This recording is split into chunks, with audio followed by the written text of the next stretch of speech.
Assalamualaikum warahmatullahi wabarakatuh. Alhamdulillah wa syukurillah, kita bersyukur kepada Allah Subhanahu wa taala bahwasannya pada hari ini kita dapat berkumpul di tempatnya masing-masing dalam rangka melaksanakan pembelajaran dalam bidang pendidikan agama Islam. Insyaallah pada pertemuan hari ini yaitu Bapak akan menjelaskan sepintas tentang perkembangan dakwah Islam di Nusantara. Siswa-siswi yang Bapak banggakan, perkembangan dakwah Islam di Nusantara diantaranya perkembangan Islam di Sumatera, perkembangan Islam di Kalimantan, Maluku dan Papua, perkembangan Islam di Sulawesi, perkembangan Islam di Nusa Tenggara, perkembangan Islam di Pulau Jawa.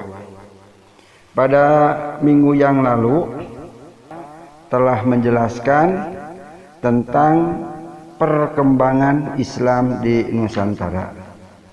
Nah, pada kesempatan ini Bapak akan menjelaskan perkembangan Islam di Kalimantan, Maluku dan Papua. Siswa-siswi yang Bapak banggakan, di Pulau Kalimantan agama Islam mula-mula masuk di Kalimantan Selatan dengan ibu kotanya Banjarmasin. Pembawa agama Islam ke Kalimantan Selatan ini adalah para pedagang bangsa Arab dan para mubaligh dari Pulau Jawa. Perkembangan agama Islam di Kalimantan Selatan itu sangat pesat dan mencapai puncaknya setelah Majapahit runtuh tahun 1478. Daerah lainnya di Kalimantan yang dimasuki agama Islam adalah Kalimantan Barat.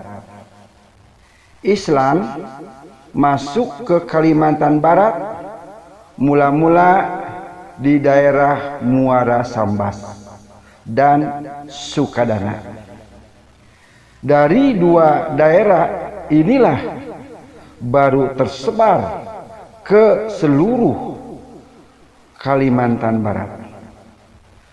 Pembawa agama Islam ke daerah Kalimantan Barat adalah para pedagang dari Johor, yaitu dari Malaysia, serta ulama dan mubaligh dari Palembang, yaitu Sumatera Selatan.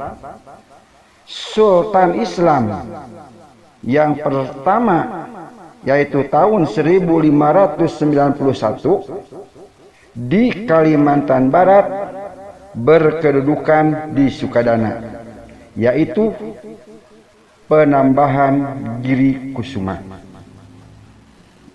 Penyebaran Islam di Kalimantan Timur, terutama di Kutai, dilakukan oleh Dato Ri Bandang dan Tuang Tunggang melalui jalur perdagangan. Kemudian, sejak abad ke-15, antara tahun 1400 sampai dengan 1500, Islam telah masuk dan berkembang di Maluku. Pedagang yang beragama Islam dan para ulama atau mubaligh banyak yang datang ke Maluku sambil menyiarkan agama Islam. Daerah-daerah yang mula-mula dimasuki Islam di Maluku adalah Ternate, Tidore, Bakau, dan Jailolo. Raja-raja yang memerintah di daerah tersebut berasal dari satu keturunan yang semuanya menyokong perkembangan Islam di Maluku. Perkembangan agama Islam di Papua berjalan agak lambat. Islam masuk ke Irian terutama karena pengaruh raja-raja Maluku, para pedagang yang beragama Islam, dan ulama atau mubalik dari Maluku.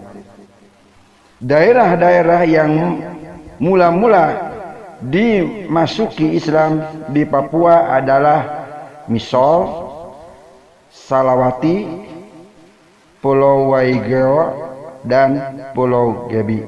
Nah, siswa-siswi, itulah di antara perkembangan Islam di Kalimantan, Maluku, dan Papua.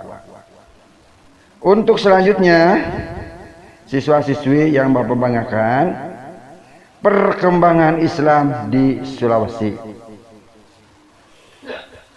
Pada abad ke-16, Islam telah masuk ke Sulawesi yang dibawa oleh Dato Ribandang dari Sumatera Barat.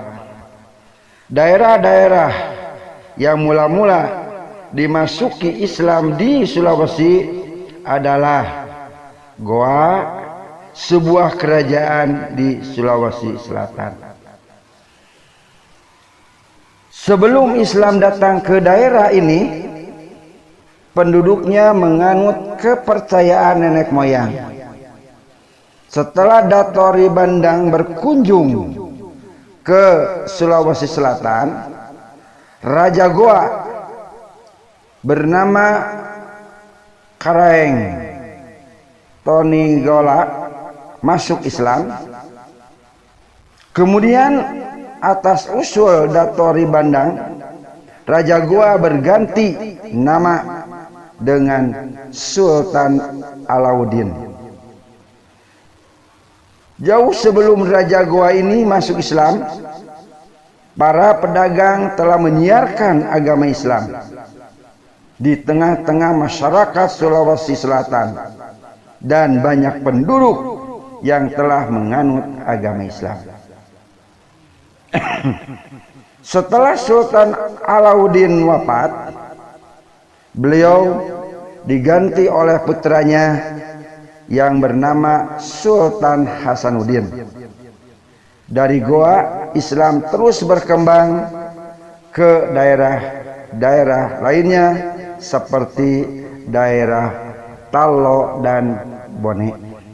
Nah, itulah sekilas Bapak jelaskan perkembangan Islam di Sulawesi. Untuk selanjutnya, perkembangan Islam di Nusa Tenggara. Sebagaimana daerah-daerah lain, pada tahun 1540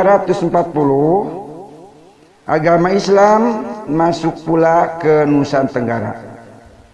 Masuknya agama Islam ke Nusa Tenggara dibawa oleh para mubalik dari Bugis, yaitu Sulawesi Selatan dan dari Jawa. Agama Islam berkembang di Nusa Tenggara mula-mula di daerah Lombok yang penduduknya disebut suku Sasak.